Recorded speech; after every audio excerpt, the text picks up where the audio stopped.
Okay, Chris, it's really a pleasure to be able to give this talk here today. I regret not being there with you in person right now, but I'm sure that we will be able to have a great discussion later on either way. For your information, this presentation right now is pre-recorded because if it weren't, I'd be the sleepiest presenter you'd have ever seen.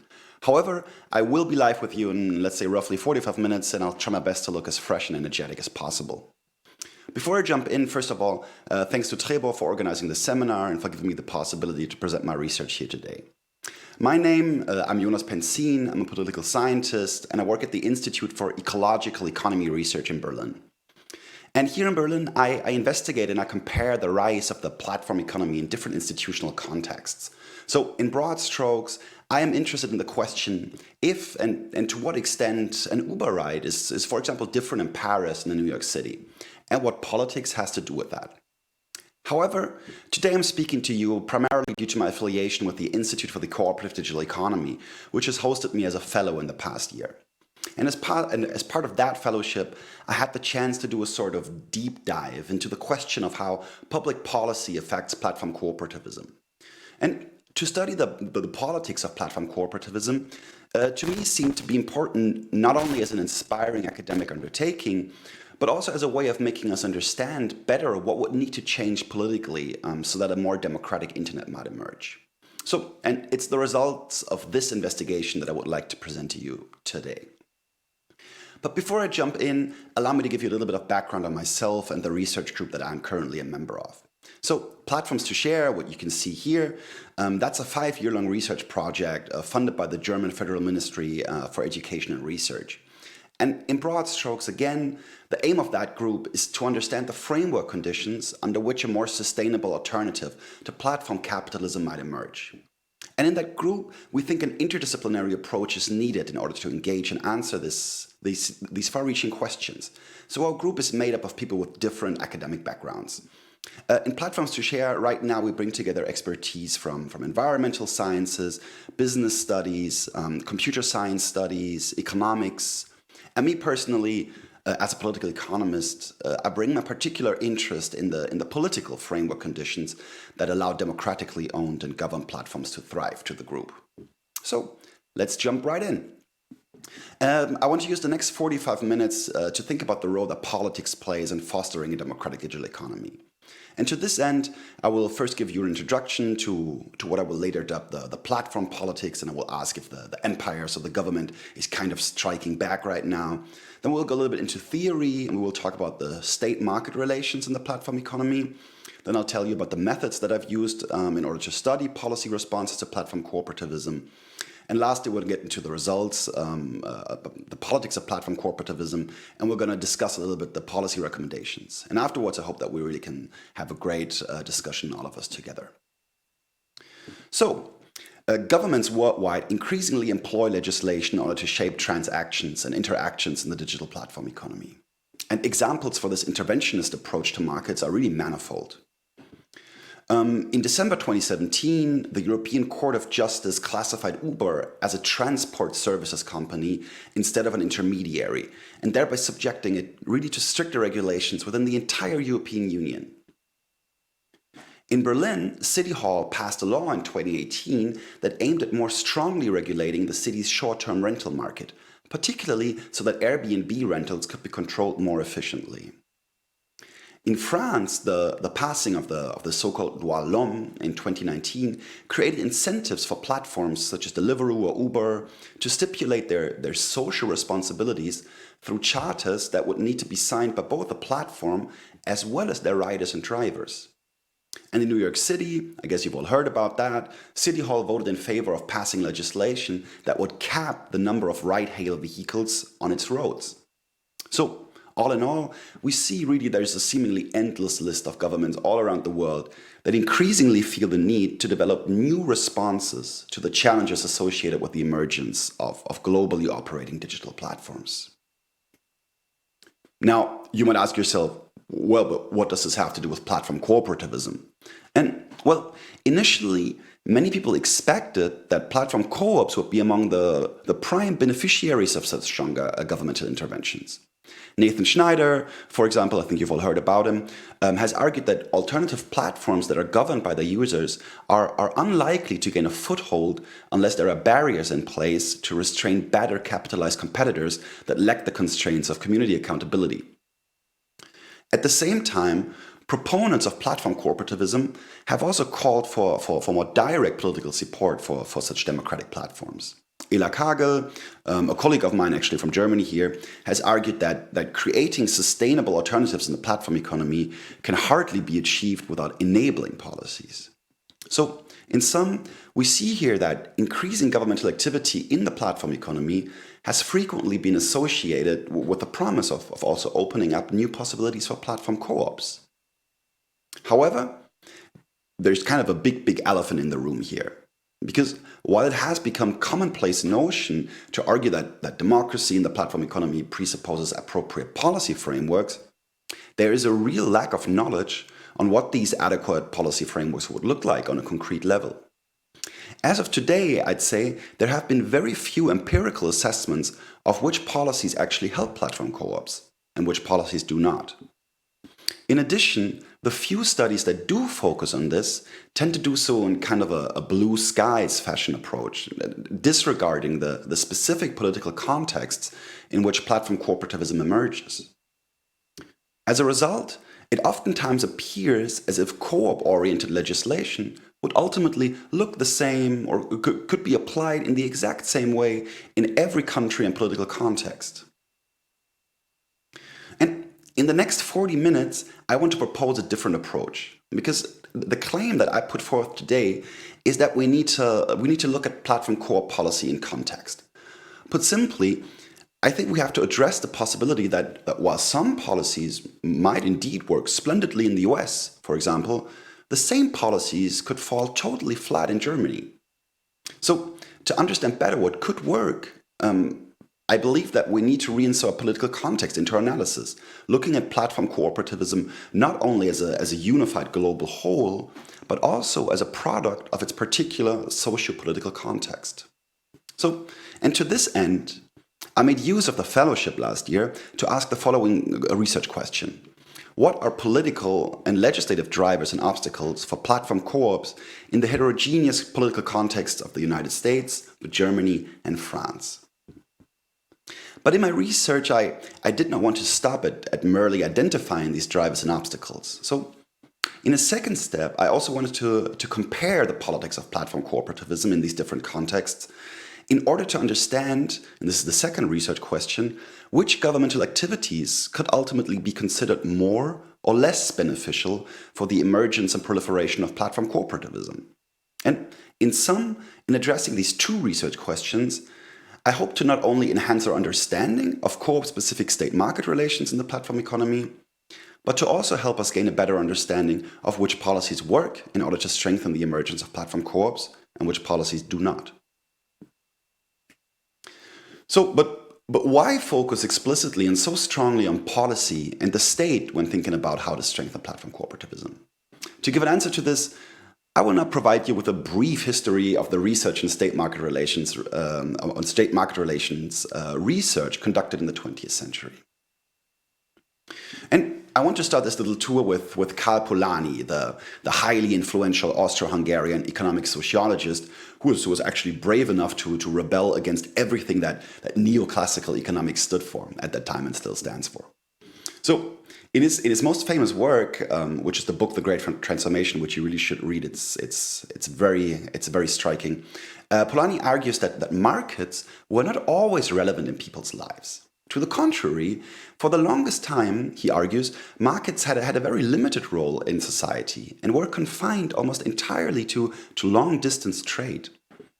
And in order for a competitive capitalist economy to emerge, fundamental changes in the social structure were needed. And the Great Transformation, as he calls it, that facilitated this was actually initiated by the modern nation state. Thus, to Polanyi, the modern market economy and the modern nation state should be understood not as discrete elements, but as a single human invention, which he calls the market society.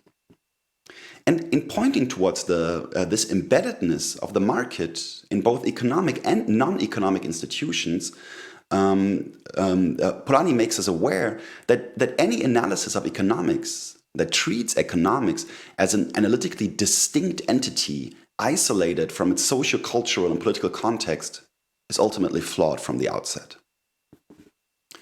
The second researcher that I want to introduce to you is John Zisman from UC Berkeley, California. Zisman actually proceeds from a very similar understanding of state-market relations as Polanyi, but he puts particular focus on the shifting role of the state in processes of globalization. Taking a comparative perspective, Zisman argues that in a global economy, there are not one, but many competing market societies. And contrary to many of his contemporary thinkers, Zisman is extremely skeptical when it comes to the argument that the scale of the nation-state is rendered less important due to globalization. Actually, Zisman believes the opposite to be true. In one of his most famous works, he argues that, and this is a direct quote, that the digital era is one in which an increasingly global market coexists with enduring national foundations of distinctive economic growth trajectories and corporate strategies.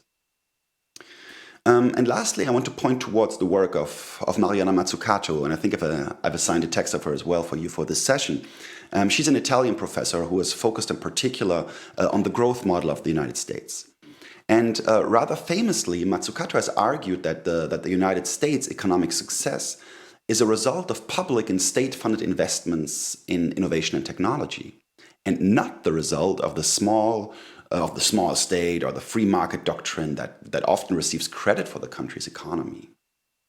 And let me illustrate that by using one of our most famous examples, which is the role the state has played in creating the iPhone. In her book, The Entrepreneurial State, Mazzucato puts forth the claim that the idea of innovation as belonging to the private sector, that is a myth, and that the state itself needs to be credited with having facilitated the innovation that led to the technology behind the iPhone. So GPS navigation, the touchscreen technology, voice recognition, all of it has come from research that was conducted in state institutions. But while Mazzucato agrees that it was indeed Apple that packaged these innovations together in a specific fashion, she shows that it was actually the state that facilitated that innovation in the first place. So together, Polanyi, Zisman, and Mazzucato, I think what they do is they provide us with very valuable tools that allow us to understand the role that states play in organizing modern economies. And Zisman and Mazzucato in particular have also conducted empirical work that makes visible the extent to which federal, supranational, and local policymaking processes continue to play a substantial role in shaping the digital economy within their respective territories. Thus, by pointing towards the stickiness of the state, as I would call it, their research has complicated the widely accepted notion that the capacity of governments to enforce legislation is diminished due to the rise of GAFA and other globally operating digital platforms. So, in sum, what have we learned on this brief tour? Most importantly, that digitization has not really led to a withering away of the state. To the contrary, politics still plays a substantial role in making certain developments in the digital economy possible and others impossible. But what we cannot determine yet is the specific role that states play in relation to platform cooperativism, what we actually want to speak about today. And to be able to address this, I now propose to proceed in a very similar fashion to as Mazzucato has proceeded. What I want to do with you now is to sort of disassemble platform cooperativism into its individual components and then see how these components are affected by policy. But one warning before we start. Of course, platform cooperativism is not a tangible thing like the iPhone. It is also not a clearly defined legal category, nor something that is subject to many direct governmental regulations. This means that the disassembling process that requires some thinking. Concretely, I think we need to develop a theoretical framework that allows us to see which policies affect platform cooperatives. So bear with me a while I'm developing that framework now for you. To be able to understand what the relevant policies are that affect platform co-ops, I think we first of all require a deeper insight into what platform cooperativism is. Makes sense, no? So following Van Dorn, platform cooperativism can best be described as an economic movement that combines, and this is a direct quote, an organizational structure with a story tradition, the cooperative model, and a relatively novel computational architecture that doubles as a business model, the platform, which together promises to transform how value is produced and distributed in the digital economy. So, put differently, a platform co-op, according to him, is simultaneously three things: a digital platform, a cooperative, and also something entirely new, a new category that derives from the specific combination of both of the previous elements. So, and what I'd do now is I'd look at it from a policy perspective, because when we do that, we could reframe these three building blocks of platform cooperativism as three separate but interlinked policy fields, which is the policy field of cooperativism in general, the policy field of the platform economy, and the policy field of platform cooperativism in particular. And in my view, it is in these three policy fields in which democratization processes in the platform economy are negotiated politically. So, having identified the relevant policy fields, however, does not help us necessarily to learn something about policy and legislation. In other words, now we know where to look, but we don't know what exactly to look for. So, in the next step, we have to identify the relevant legislation and governmental activity that affects platform co-ops within these three policy fields. Let's start at the end here. Given that policy field 3 is still in a nascent state, this is not too difficult, because based on an initial exploratory screening of the data gathered from our report, the only relevant governmental activity that seems to directly address platform co-ops is financing, for example in the form of public procurement. Within policy field 2, identifying relevant legislation and governmental activity is a bit more difficult. In fact, recent studies on this emerging policy field of platform policy have shown that digital platforms are affected by a multitude of policies associated with very heterogeneous areas of law. How do we proceed then? In a separate study of mine, which is this Pentzien 2019 here, I have developed an analytical model of the platform economy that distinguishes internal, external, and resource-oriented functions of digital platforms. And it is based on this framework that I claim that there are 5 areas of law in which platform-specific policies are currently written and implemented. And that is labor law, competition law, corporate tax law, intermediary liability law, and data privacy law. And lastly, for policy field 1, I claim that the relevant legislation and governmental activity that needs to be taken into account relates to 4 areas of law, some of them actually overlapping with policy field 2. And this is cooperative law, again corporate tax law, again competition law, and specific financing provisions for cooperatives. So now we have kind of successfully disassembled platform cooperativism, which allowed us to identify the relevant areas of law that might affect platform co-ops. So what Matsukato has done for the iPhone, we are now able to do for platform cooperativism. What's left now is to briefly justify the choice of cases. So to answer the question, why look at the US, Germany, and France? And to answer that, I have to go back once more to the 2 research questions that I've raised at the beginning.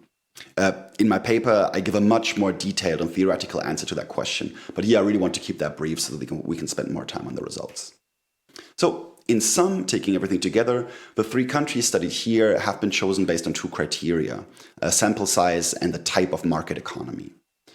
Sample size is quite simple. It just means that there's a sizable amount of platform co-ops that operate in these 3 countries. According to the Internet of Ownership's platform co-op registry, more than 1/3 of all platform co-ops have actually incorporated in the US, Germany, and France. And the second criterion, the criterion of type of market economy, is supposed to make sure that the 3 countries differ in regard to how state and market relate to one another.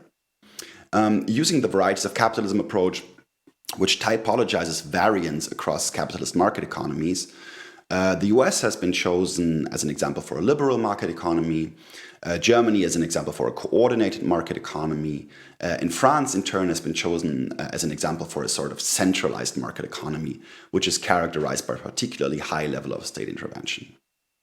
And ultimately, I claim that, in my paper I do this more and more in depth, that only by comparing countries with different political frameworks are we ultimately able to understand what more or less beneficial policies for the emergence and proliferation of platform co-ops might look like. So, of course, conducting an in-depth analysis of 7 areas of law in 3 countries is really a monstrous task. In addition, we cannot take for granted that all areas of law identified here in a deductive fashion indeed also affect co-ops on the ground. Hence, what I did was to conduct a sort of a first screening of the data gathered for the report in order to see if there are any areas of law that are not mentioned at all by the platform co-ops interviewed as part of the research. And based on this first screening, it became clear that intermediary responsibility law and data security law do not yet appear to directly affect platform co-ops on the ground. Hence, these 2 policy fields were disregarded as part of this study. So, how did I then address my 2 research questions methodologically? Of course, if we're trying to understand how platform co-ops are affected by policy, it really makes sense to just, speak to platform co-ops. So in the first step, I interviewed a total of 16 founders and members of platform co-ops in these 3 countries. And throughout these interviews, I asked them quite simple questions, such as, what do you consider to be the biggest political obstacle for your platform co-op? But also a little more creative, challenging questions, such as, imagine you are appointed king or queen for a day. What would you change? And then in a second step, I also conducted a literature-based policy analysis in order to complement this bottom-up approach of the expert interviews with a sort of top-down perspective. And primary source for identifying relevant policies and for understanding their possible impact on platform cooperativism were the databases of the respective federal governments, as well as news websites with a specific focus on the intersection of law and digital economy platform cooperativism. And taking such a bird's eye perspective really allowed to identify legislation that might impact platform co-ops at some point in time, but for various reasons has not yet done so. And of course, also to double check the respondent's claim, because you cannot take for granted everything that the people in the interviews tell you. And lastly, I triangulated the results of both. So now we have the formalities out of the way. Let's get to the results. Let's start with cooperative law. Looking at drivers, what became really clear is that the legal entity of the multi-stakeholder cooperative constitutes a promising approach with which to foster platform cooperativism. Both France and the US have seen the emergence of new legal frameworks for such multi-stakeholder cooperatives in recent years. Let us go a little bit more in depth here.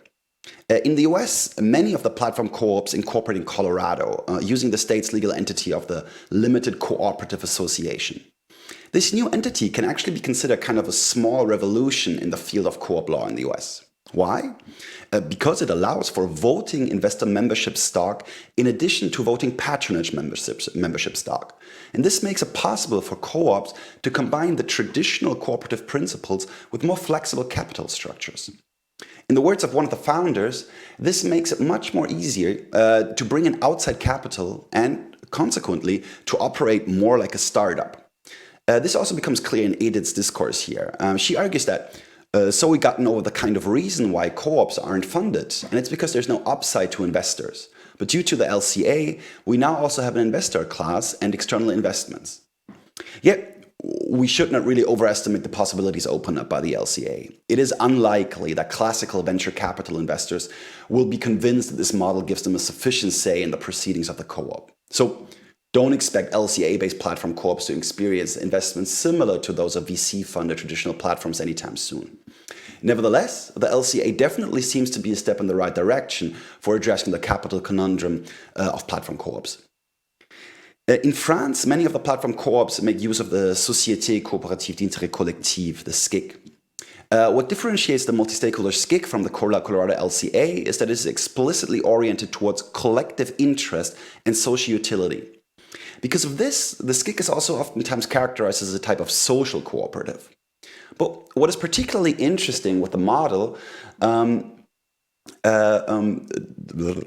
what's particularly interesting with that model is that social utility is defined not by the nature of the good or service that is provided, but by the procedure in which that is done.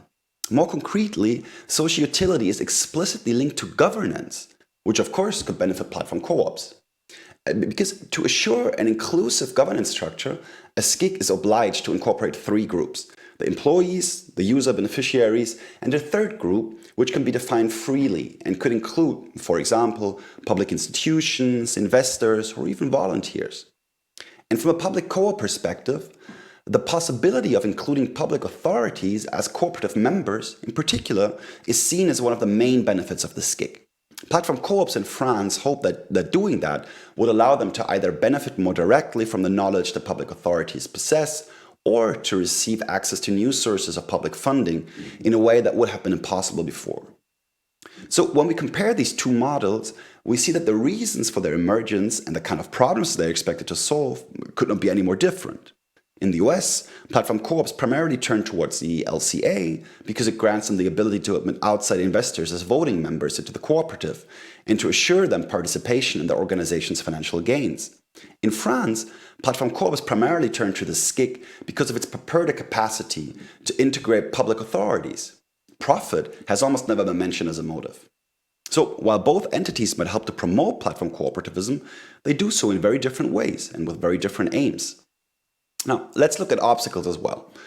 To understand the German cooperative sector, you have to know that the country's cooperative code stipulates some duties that cooperatives have to fulfill. Every cooperative, for example, needs to be a member of an auditing association, and every cooperative needs to subject itself to a regular audit conducted by this very association. Put bluntly, nothing happens in the German cooperative sector if you don't have the auditing associations on board. In the US or France, no comparable institution exists. So what are the problems associated with the role of these auditing associations? I think the biggest frustration stems from the costs that are associated with that. It is simply very expensive for platform co-ops to choose the legal entity of the cooperative due to the costs for the compulsory audit.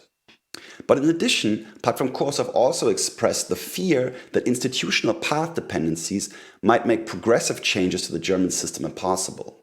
Some have even argued that the auditing associations might in fact be unwilling to modernize the cooperative sector because such a modernization would weaken their own position.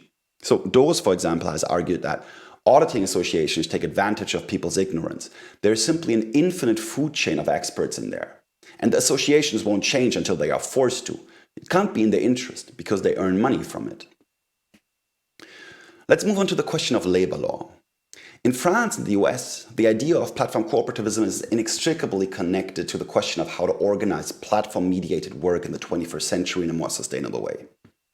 As a result, founders and members of platform co-ops in the US and France have also framed the legislative obstacles that they face through the lens of labor law. In Germany, the situation is different. There, platform co-ops see themselves as providers of digital infrastructures rather than as worker cooperatives. As a result, the question of labor law has played almost no role in the interviews. France is particularly interesting because many facets of labor law are currently rewritten in a way so as to explicitly address the platform economy. One of the primary examples for how this can affect platform co-ops is the so-called Loi L'Homme. In November 2019, the French Parliament implemented the Loi L'Homme, which had been presented as a thorough way of addressing and clarifying many issues surrounding labor in the country's mobility sector. From a platform core perspective, Article 44, I'm sorry, on the slide it still says Article 20, but they've changed it from 20 to 44, is of particular interest. The stated aim of this article was to improve the social dialogue between platform and platform workers. To this end, the article introduced the idea that labor platforms in the mobility sector, and with this I mean Deliveroo or Uber, that they could develop a charter in which the platform's social responsibilities towards its workers would be outlined. Both platform and workers would then sign these charters and thereby, following the government's logic, increase transparency and improve relationships. However, applying Article 44 is only voluntary. If a platform wants to establish a charter that outlines its social responsibilities, it can do so, but it might as well just not do it. In addition, allowing platforms to draft these charters themselves could also provide the platforms with the possibility of integrating clauses into these charters that are actually to the detriment of their riders. For example, by defining them as freelancers from the outset. And this is exactly what Pierre emphasizes here. So he argues that Macron, he wanted to do something so that platform workers could be requalified. Macron is the French president. But what he did was really benefiting the platform. Now they just write a charter which says, maybe we will authorize riders to found union. But in exchange, if a rider wants to go to court, they can't. So in sum, the law alone really constitutes a prime example for how politics can serve to solidify the unlevel playing field in the platform economy. And as many of the interviewers have argued, Article 44, so previously Article 20, will most likely make it more difficult for platform co-ops, such as Co-op Cycle, to compete. And in the US, there's a different issue. There, workers' compensation is a topic that concerns many platform co-ops. So why? In most states of the US, to provide workers' compensation is mandatory for worker cooperatives, given that members are simultaneously classified as both members and workers. While this is of course positive in the sense that it leaves workers more protected, it can nevertheless create problems for small co-ops that do not have the economic means to provide this sort of compensation.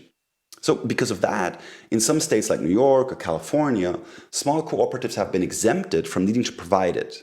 But this is not the case in all states, which is actually to the detriment of a variety of platform co-ops that I've spoken to.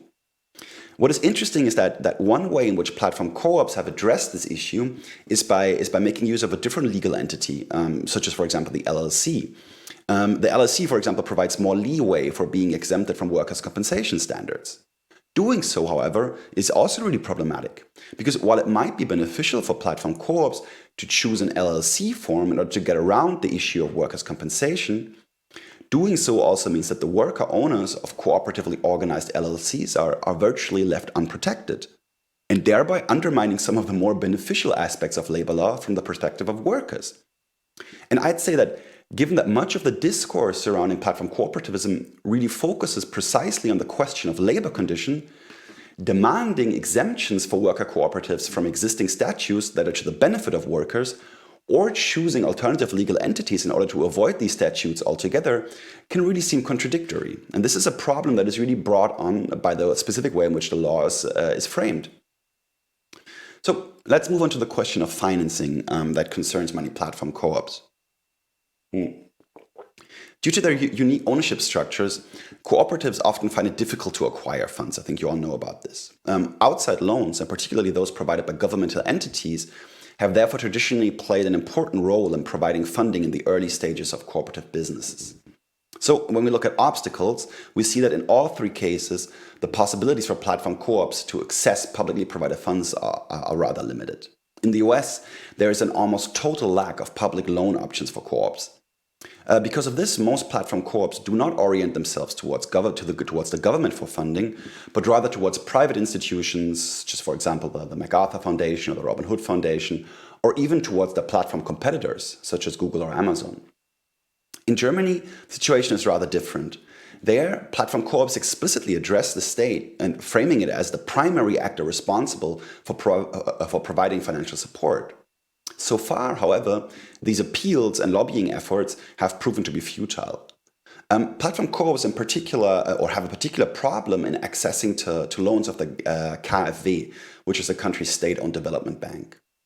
While co-ops are explicitly mentioned in many of the bank's loan programs, they nevertheless are not able to apply for most of these programs because the greater part is tailored exclusively to individual entrepreneurial personalities.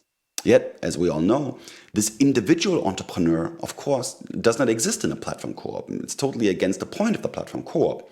This is what Tony talks about. He says that as the founder of a cooperative, you don't get a startup loan at all. You have to be able to influence entrepreneurial majority decisions. If you say veto, then it must apply. But with the cooperative, you don't decide alone. You are not the power that has the veto. But there are also some drivers. In France, the situation appears to be a little bit more supportive. It is the only case, actually, of those studied here, in which direct platform co-op specific governmental activity could be observed.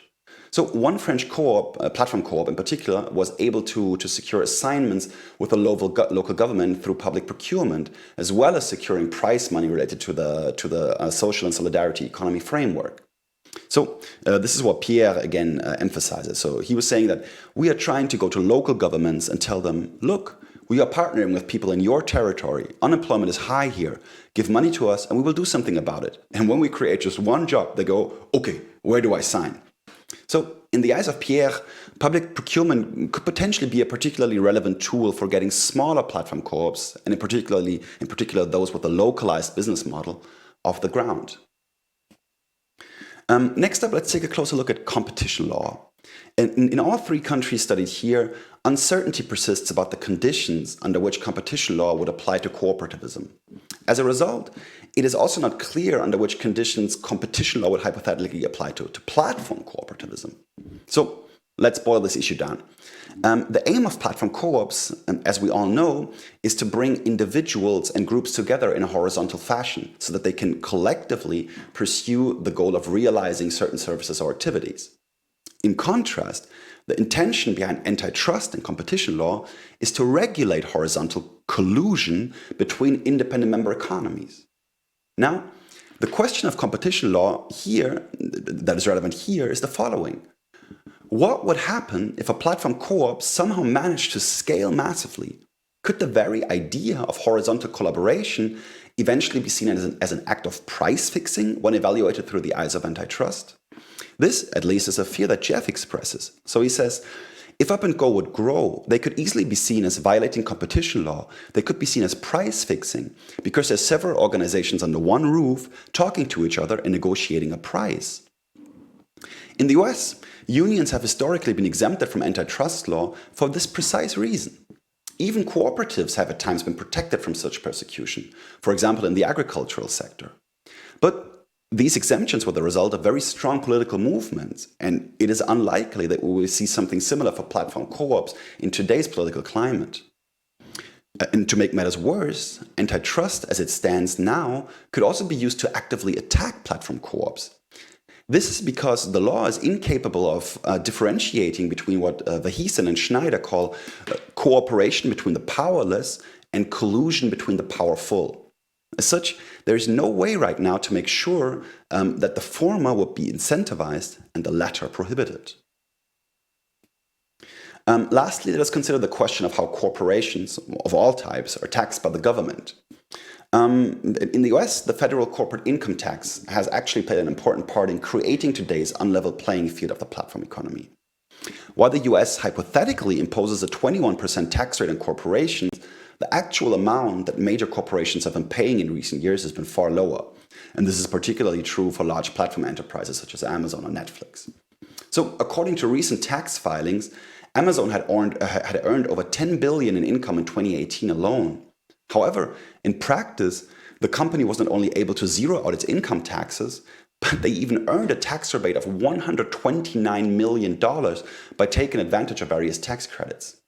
And recent policies have made the situation worse. The Tax Cuts and Jobs Act, for example, strongly increased the possibilities for large tech companies to claim tax rebates. And frustration over these developments have also expressed itself in the interviews.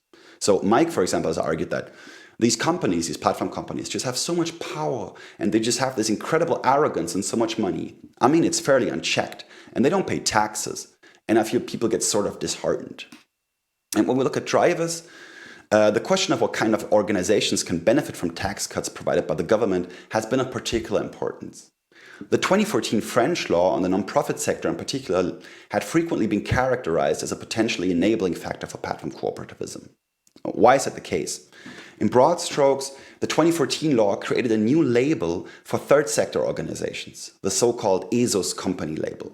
And what is interesting about this label, which provides substantial tax benefits, is that it is open to any legal entity, including for-profit companies that before have operated outside of the strict boundaries of the third sector. So today, one of the central conditions that a company has to satisfy to get this ESOS label is that they employ democratic governance and that they have defined democratic governance within their corporate documents. As such, this new law couples access to tax rebates to notions of democratic governance, which could ultimately strengthen the position of platform co-ops. But in the US and Germany, the situation is very different. There, tax cuts are reserved exclusively for legally incorporated nonprofit organizations. And some of the founders and members have expressed frustration with these rules because they feel trapped between needing to have immediate access to capital on one hand, but also needing to become profitable as soon as possible in order to be able to compete in highly capital-driven markets on the other hand.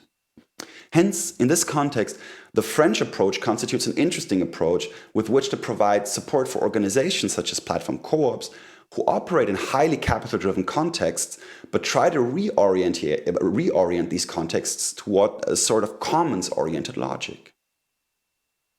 So, what do we learn from this analysis? First of all, on the surface, many of the obstacles outlined here appear to be quite similar across the three cases. It is clear, for example, that the lack of access that platform co-ops have to public funds is a serious obstacle everywhere.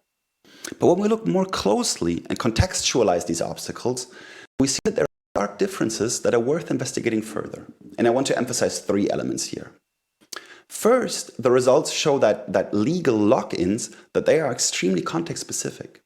In the US, cooperativism has historically spread in a highly uneven fashion. One result is today's decentralized legal framework. Because cooperative statutes are specified solitary by each state, it is much more difficult today for potential co-op founders to gather relevant information on where to incorporate. In contrast, the highly centralized legal framework for cooperativism in Germany has produced its own very different challenges. Because the German law does not differentiate at all between different types of co-ops, the importance of founding charters, in which an organization lays out its governance-related choices, is heightened immensely. It is because of this that the auditing associations have gained this bottleneck status that I've described before, as it is them that guarantee that cooperatives are adequately accompanied during the founding process and beyond. Second, the results also show that the way in which platform cooperativism is embedded sociopolitically strongly determines what founders and members think this movement can actually do. In France, for example, the idea of cooperativism is inextricably linked to the notion of the third sector, which itself is linked to more general societal notions of solidarity. As a result, cooperatives, and in turn also platform co-ops, are perceived in public discourse as almost inherently non-profit. Hence, contrary to the US and Germany, much less attention is given to the idea that platform co-ops could also function as businesses that want to make money. And lastly, the results show that the differences in the socio-political context also translate themselves to different scopes of conflict. In the US, platform co-ops primarily operate as outliers in a system that is fundamentally shaped by venture capital. Here, platform cooperativism is kind of the David to platform capitalism's Goliath. But in France, the story is not so easy. There, platform cooperativism could even be seen as a kind of Trojan horse, as a vehicle that is used to accelerate the entrepreneurial restructuring of the country's third sector. And this conflict is already visible to a certain extent. While some founders and members of platform co-ops openly embrace the transformation of the third sector towards a more market-oriented framework, others emphasize the need for platform cooperativism to strictly remain non-profit and explicitly civil society-oriented. And the point that I want to make here is that if we disregard entirely the socio-political conditions under which platform cooperativism emerges, we might even run danger of feeding into discourses and processes that ultimately stand in opposition to our aim of building a more just, sustainable, and cooperative digital economy.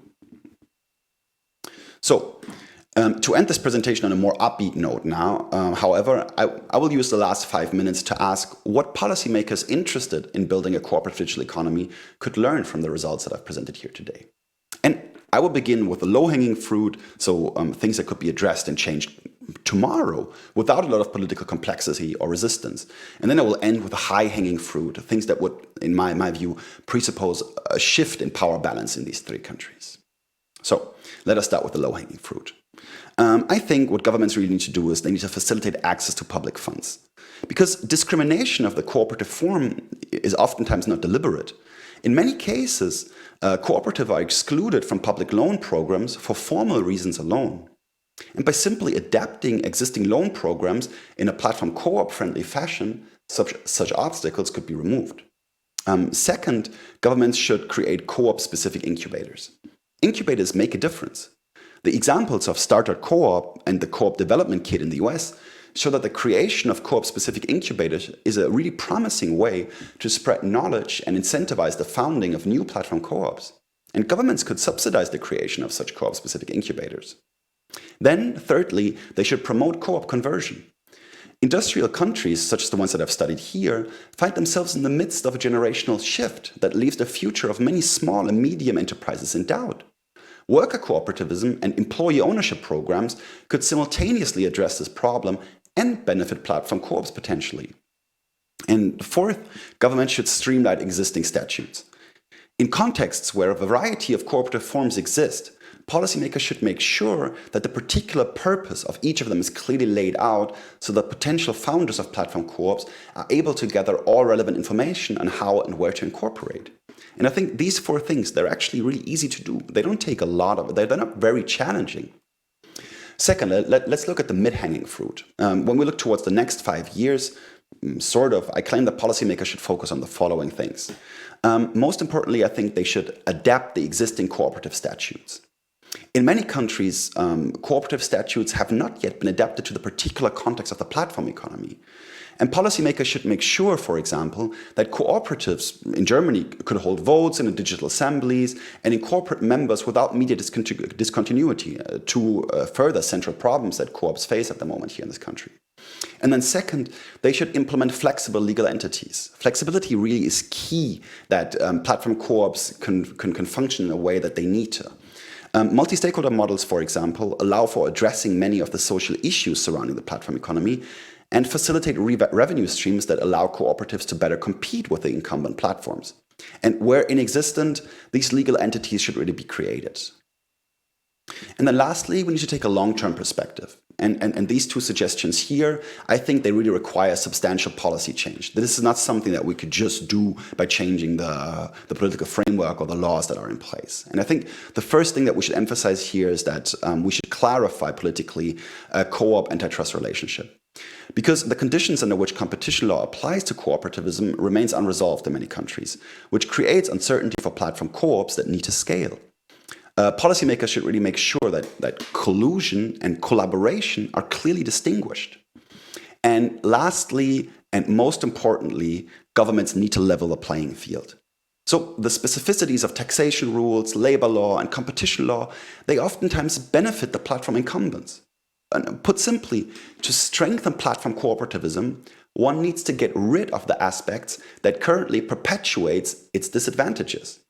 Policymakers should examine the entirety of their platform economy-related frameworks to make sure that the playing field is leveled. So, ultimately, what do we learn from all of this from a movement perspective? I think that taken together, the results that I've presented here today, they really drive home the fact that policy narratives on both the local national level and on the global level are needed. What does this mean? I think we do really well to push a global narrative of platform cooperativism that really drives home the problems at the heart of the platform economy. And this research shows that many of the regulatory problems that co-ops face are comparable across very different contexts. And we should really build a narrative that addresses this in an integrated fashion. But besides that larger global narrative that we have been building in recent years, I think we really also need to start telling more context-specific stories in order to push for political change. We need to be able, in my view, to point towards specific obstacles in our countries, but at the same time already have best practice examples from other countries in the back of our head when we are asked by policymakers what should be done. And through my research, I hope that I was able to do just that, to help people on the ground in these 3 countries to push for more beneficial political frameworks of platform cooperativism. And my hope is, of course, that the accumulation of many small pushes will ultimately lead us into a cooperative digital economy.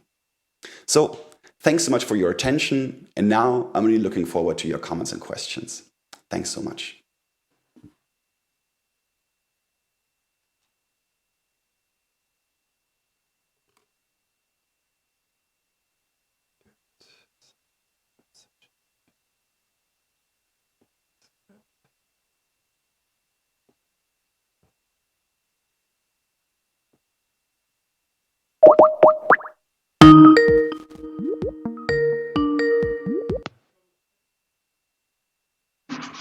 Hello, everyone. Hello.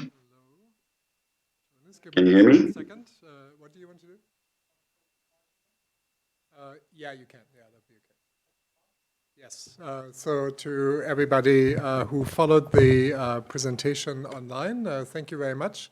And we see you Technical next problems. week for a Trevor, presentation. 1 second. Oh, can you hear me? Can anyone make this or this? Perfect, okay. But I don't want to speak another 45 minutes after you just hear me speak for so long. hold on for a second. I'd like to hear more about you.